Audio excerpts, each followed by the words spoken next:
Dende a clase de sexto B recomendamos o libro que se titula O neno bisiesto, que ten como autor a José Luis Alonso de Santos, de colección Sete Lenguas, de editorial Calandraca.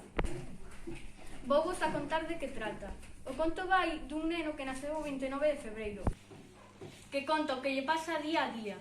Cada capítulo vai dun tema, como unha vez que tuvo que competir contra a súa irmá nun concurso na escola, un viaxe a unha granxa ou un incidente cos ordenadores do colegio.